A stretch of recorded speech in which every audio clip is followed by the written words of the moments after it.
I need to tell you something that nobody sitting in a white coat across from you is likely to say out loud. Not because they are hiding it, because the system they work inside was never designed to deliver it. There are people walking around at 78, at 82, at 84 years old, whose bodies are doing something that modern medicine still struggles to fully explain. They are not just surviving, they are functioning at a level that makes their own physicians pause during a routine exam and think, how is this person still doing all of this? And then there is the other group, same decade of life.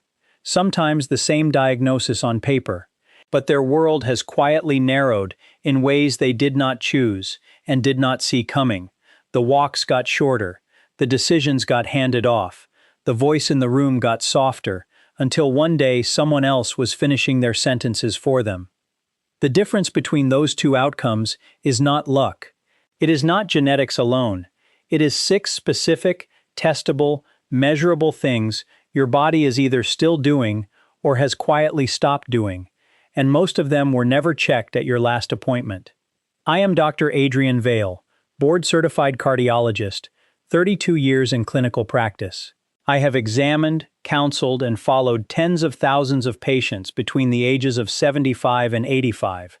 I have watched people in this age range do things that would put a sedentary 55-year-old to shame, and I have watched others decline with a speed that still keeps me up at night. What I am about to share with you is not theory. This is what I have seen with my own eyes, and what the research now confirms with numbers that should be impossible to ignore. If you can still do all 6 of these things, your body is aging exceptionally well. Not average well, not okay for your age well, exceptionally, measurably, remarkably. And I need to tell you this right now. Number 1 on this list is something that fewer than 1 in 10 adults over 75 ever think to check. It is not a blood test. It is not a scan. It requires no equipment.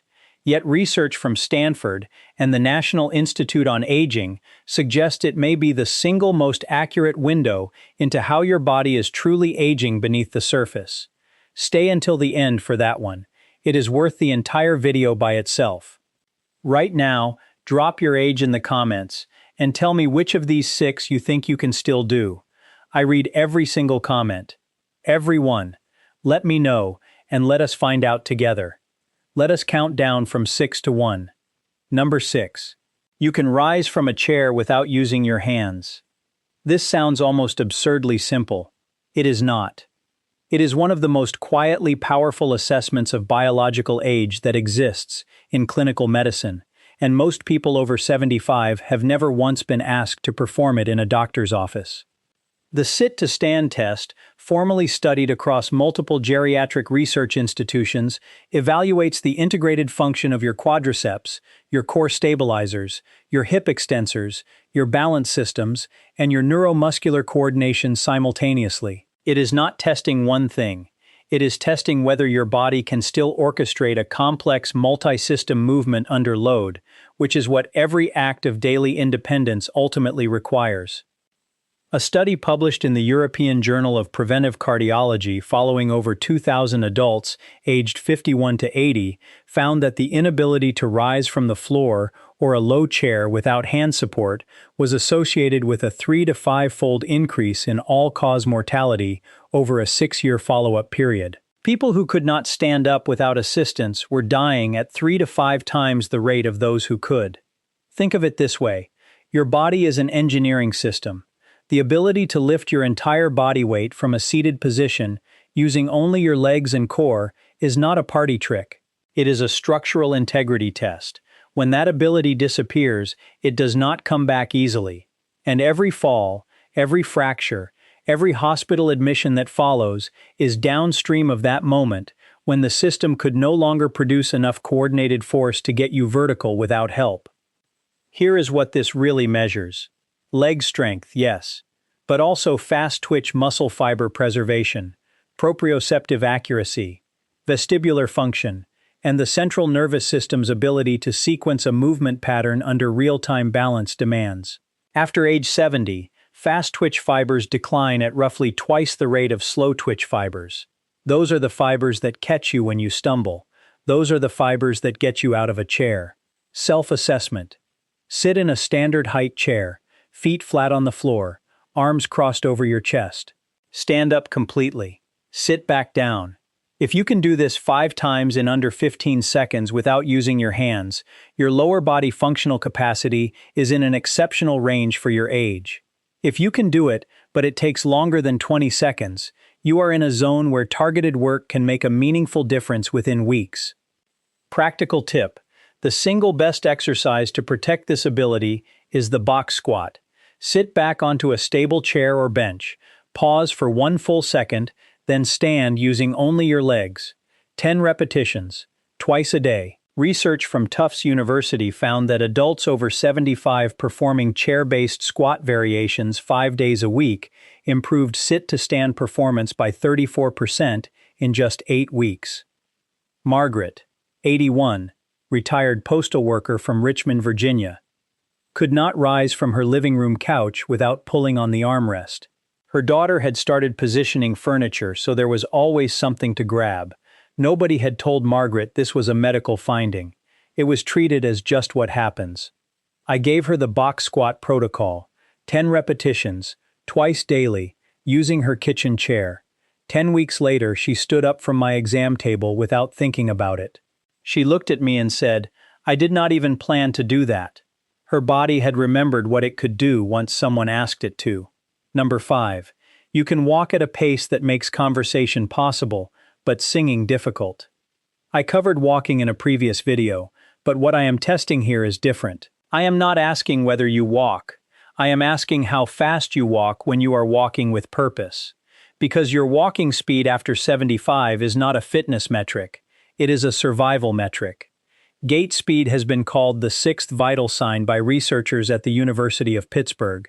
A landmark analysis published in the Journal of the American Medical Association pooled data from over 34,000 adults aged 65 and older and found that gait speed predicted survival as accurately as age, sex, chronic conditions, and smoking status combined.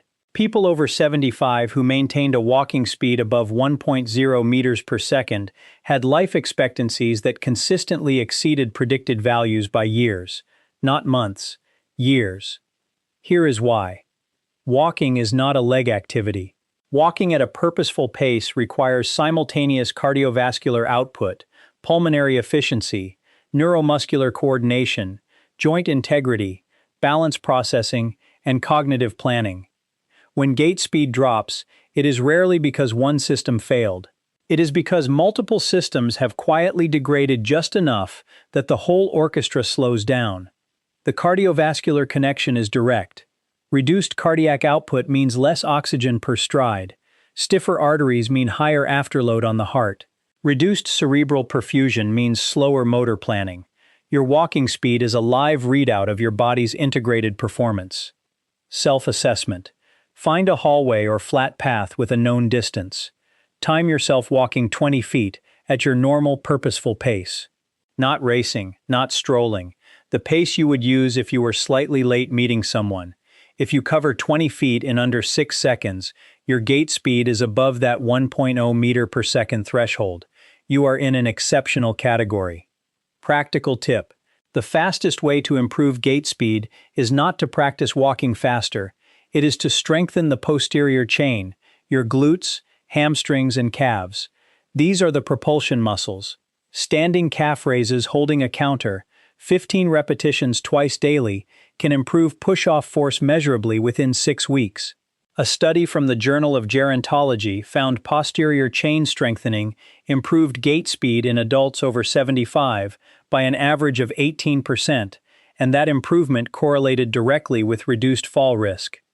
Arthur, 82, retired machinist from Detroit, Michigan. His family had started walking ahead of him everywhere. Grocery stores, parking lots, the walk from the car to the restaurant. They did not say anything. They just adjusted. Arthur noticed. He told me, "I used to be the one holding the door. Now they hold it and wait." His gait speed measured 0.7 meters per second. Below the threshold, we began a targeted lower body program focused on calf raises, gentle lunges with chair support, and 3 intentional walks per week at his maximum comfortable pace. 14 weeks later, 1 week, at his maximum comfortable pace. 14 weeks later, 1.1 meters per second. His son called me. He said, "Dad walked into Thanksgiving dinner, and nobody had to wait."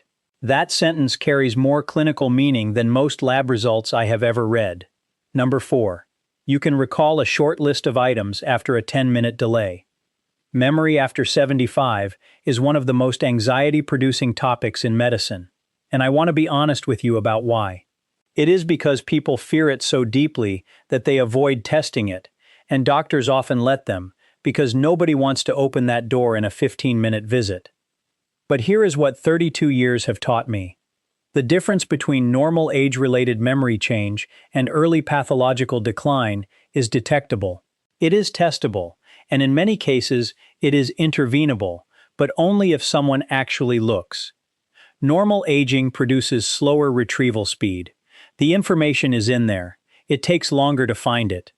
Think of it as a library, where the card catalog is a bit disorganized, but the books are still on the shelves.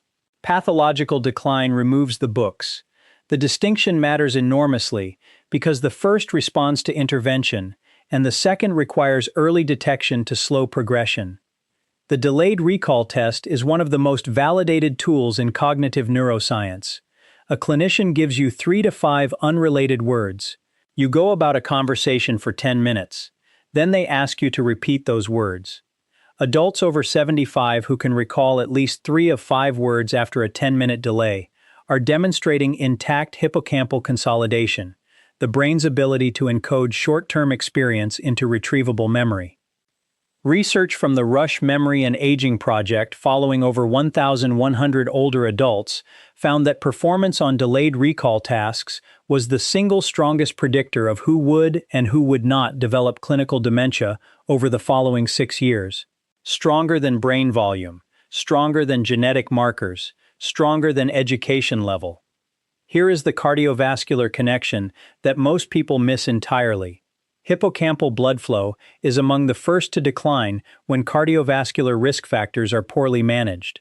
Hypertension, arterial stiffness, poor sleep, and physical inactivity all reduce perfusion to the exact brain region responsible for this ability. Protecting your memory and protecting your heart are not parallel tracks. They are the same track. Self-assessment. Have someone give you 5 unrelated words. Common objects work best, something like hammer, tulip, envelope, bicycle, curtain. Go about your normal activity for 10 to 15 minutes. Then try to recall all 5 without any hints. If you consistently get 4 or 5, your consolidation pathways are functioning at a high level. If you are regularly getting 2 or fewer, that is worth a conversation with your physician. Not a panic, a conversation. Practical tip.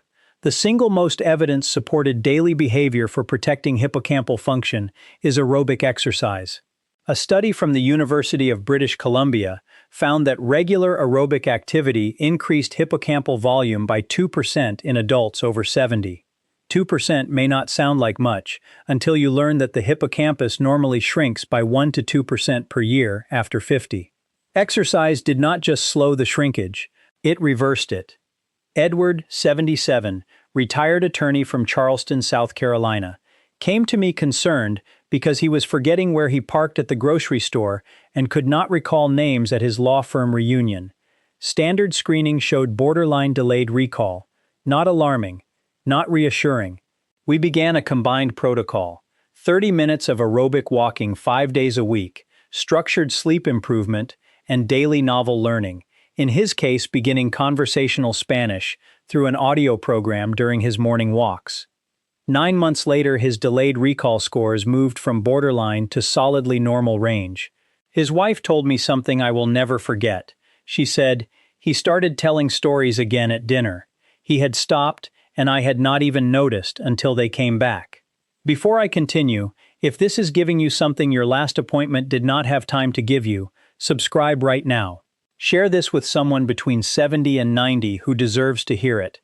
This channel exists to deliver the clinically honest truth that 32 years of cardiology taught me, and that the system almost never has time to share. We are building toward 100,000 people who deserve to know what their body is actually telling them. Subscribe, like. Let us keep going.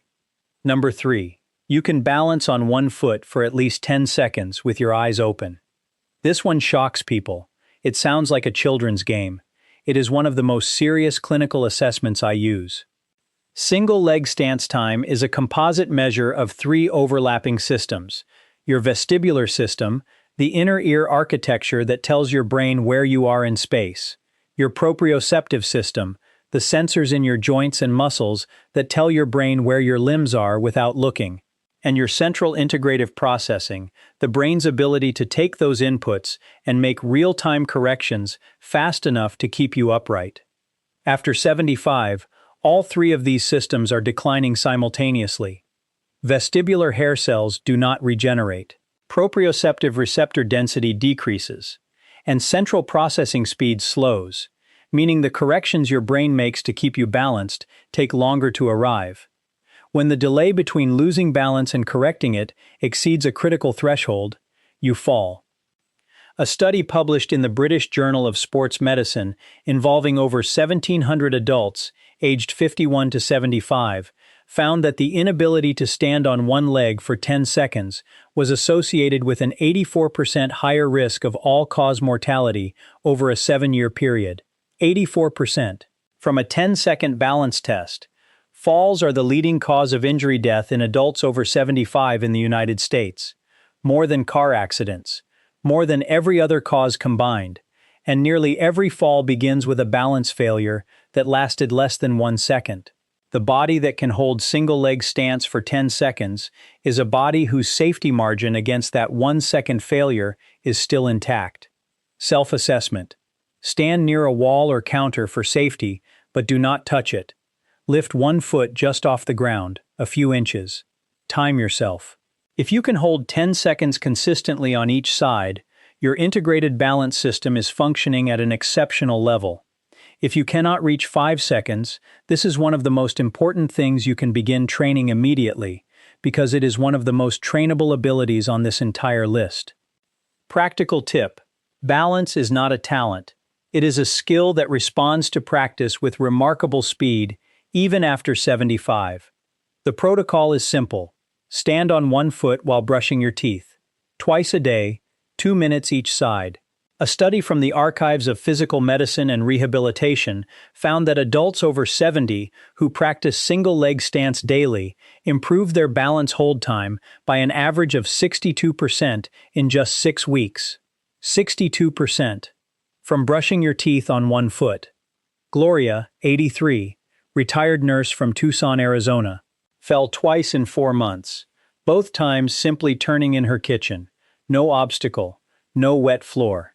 Her balance system had declined below the threshold needed for routine movement, and nobody had measured it. She could hold single-leg stance for 2.3 seconds when I tested her.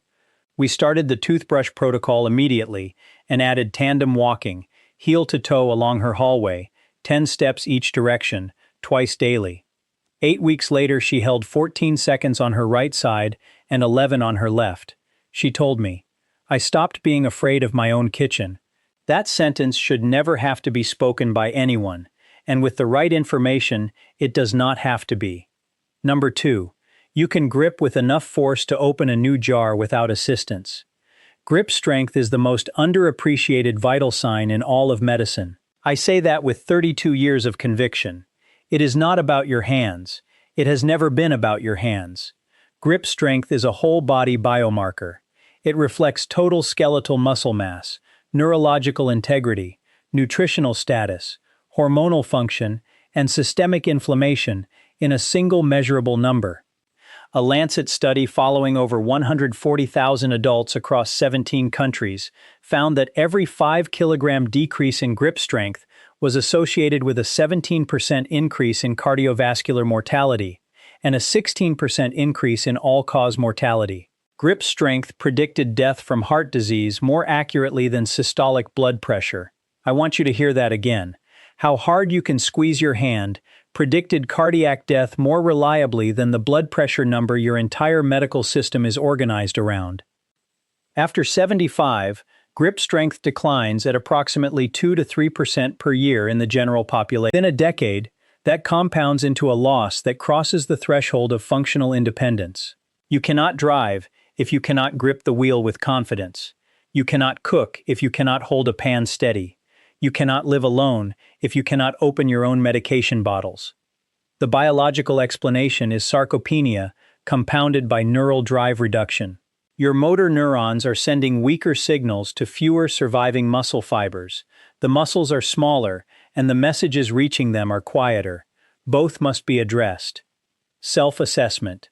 Take a new sealed jar, a standard pickle jar or jam jar from the grocery store. If you can open it without running it under hot water, without using a rubber pad, without asking for help, your grip strength is in a functional range that supports daily independence. If you cannot, this is a trainable deficit with one of the highest returns on investment of any exercise you can do. Practical tip: squeeze a tennis ball or a hand therapy ball. 10 squeezes, hold each for 5 seconds, 3 times per day. This sounds too simple to matter. It is not. Research from the Journal of Hand Therapy found that adults over 70, following a daily grip strengthening protocol, improved measurable grip force by 20 to 28% in 10 weeks. Additionally, pair grip training with the protein strategies we have discussed. Without adequate protein, the muscle stimulus has no raw material to build with. The exercise is the signal. The protein is the supply. Raymond, 80, retired bus driver from Philadelphia, Pennsylvania, dropped a cast iron skillet while cooking, and it fractured his foot. He had not dropped anything in 60 years of cooking. His grip strength measured in the 8th percentile for his age. Not the general population, the 8th percentile among 80-year-olds. He was in crisis, and nobody had flagged it. We started the tennis ball protocol, restructured his protein intake to 1.2 grams per kilogram across 3 meals, and added a dead hang from a doorway pull-up bar, just holding his own weight for as long as he could, once each morning. 12 weeks later, grip strength at the 44th percentile. He bought a new cast iron skillet to prove a point. He told me, "Dr. Adrian Vale said I could get it back, and I did not believe him. I believe him now." Number 1. You can get down to the floor and get back up without significant struggle. This is the one I told you about at the beginning. The ability that fewer than 1 in 10 adults over 75 maintain. The one that research from Stanford, the National Institute on Aging, and the landmark study by Dr. Claudio Gil Araujo, published in the European Journal of Preventive Cardiology, identified as one of the most powerful predictors of longevity and functional independence ever documented in clinical literature. The floor sit-rise test. No equipment, no technology, no appointment needed. Simply the act of lowering yourself to the ground from a standing position and returning to standing, using as few supports as possible. In Araujo's study of over 2,000 adults aged 51 to 80, each point lost on the sit-rise test was associated with a 21% increase in all-cause mortality. Participants who scored in the lowest category had a 5 to 6-fold higher risk of dying within the study period compared to those who scored highest. 5 to 6 times the risk of death. From a test that takes less than 30 seconds. Here is why this single movement carries so much predictive power. Getting to the floor and back requires the simultaneous function of virtually every system your body uses to maintain independence. Muscular strength across your entire lower body and core, flexibility in your hips, knees, and ankles, balance and spatial awareness throughout a complex multi-plane movement, cardiovascular capacity to manage the positional blood pressure changes involved in going from standing to ground and back, and neuromuscular coordination, your brain's ability to plan and execute a non-routine motor sequence in real time. No single lab test, no imaging study, and no office vital sign captures all of these systems at once. This movement does. The cardiovascular relevance is profound and consistently under-recognized. The ability to manage positional changes without dizziness, without needing to pause, without a dangerous drop in blood pressure, reflects intact autonomic regulation, preserved baroreceptor sensitivity, and adequate cardiac output on demand. These are the same systems that fail during the falls, the syncopal episodes, and the orthostatic events that fill emergency departments with adults over 75 every single day. Self-assessment. Stand in an open area with no furniture to grab. Lower yourself to a seated position on the floor, then stand back up. The original scoring system gives you 5 points for the descent and 5 for the ascent. You lose 1 point each time you use a hand, a knee, or the side of your leg for support. You lose half a point for visible unsteadiness. A combined score of 8 or above out of 10 places you in an exceptional category. A score below 6 places you in a range associated with significantly elevated mortality risk over the following 5 to 10 years. But here is what I need you to hear. That score is not a sentence. It is a starting point. Every component of this movement is trainable, every single one. Practical tip. Do not begin by attempting the full movement if you are currently unable. Begin with controlled descents. Use a couch cushion on the floor as your target. Lower yourself slowly with a chair beside you for safety. Over days and weeks, reduce how much support you use. Your neuromuscular system will adapt with a speed that will surprise you. Research from the Journal of Aging and Physical Activity found that adults over 75 who practiced floor transfer movements 3 times per week improved their sit-rise score by an average of 2.4 points in 12 weeks. That magnitude of improvement, based on Araujo's data, corresponds to a roughly 40% reduction in associated mortality risk. Pair this practice with everything else we have discussed today. The protein that gives your muscles raw material, the sleep that allows recovery, the cardiovascular walking that ensures your heart can handle the demand, the cognitive engagement that keeps your motor planning sharp, the social connection that gives you a reason to stay capable. These 6 are not a checklist, they are an ecosystem. Each one strengthens the others. Thomas, 84, retired high school principal from Knoxville, Tennessee, had not been on the floor in over 3 years, not by choice, by fear. His children had been quietly rearranging his life around this limitation. Low shelves cleared. Grandchildren told not to ask Grandpa to sit on the floor during Christmas morning. His world had gotten smaller, and the people who loved him had made it smaller out of protection. His sit-rise score was 2 out of 10. We started slowly. Controlled lowering onto a cushion with a sturdy chair for support. 3 times a week. Protein restructured. Morning walks added. Sleep schedule locked in. 14 weeks later, his score was 6.5. Not perfect, real. He sat on the floor on Christmas morning with his 4-year-old granddaughter and helped her open presents. His daughter sent me a photograph with one sentence. He is back. Now let me say something I mean from the deepest part of 32 years of sitting with people in this decade of life. These 6 abilities, rising from a chair, walking with speed, recalling what matters, standing on one foot, gripping the world with your own hands, and getting down and back up from the ground, these are not medical abstractions. These are the movements of a life still being lived on your own terms. Still driving yourself where you want to go. Still remembering the name of the person you just met. Still walking into a room at your own pace and not someone else's.